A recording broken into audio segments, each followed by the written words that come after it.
Morning mga kabatang. Ito pong muli si Delian Hunter, muling nasilayan at nabidyohan ang Taal Volcano.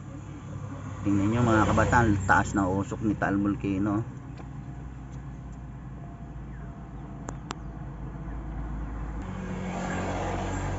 Grabe, kapal ng usok.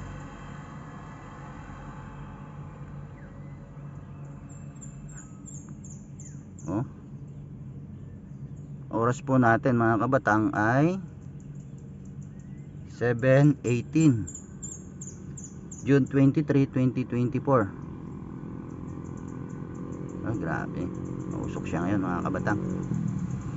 Ayan, papunta tayo ngayon mga kabatang kay Idol Jex Salibio sa mataas na kahoy mga ka-hunter. Yan, abangan nyo yung vlog na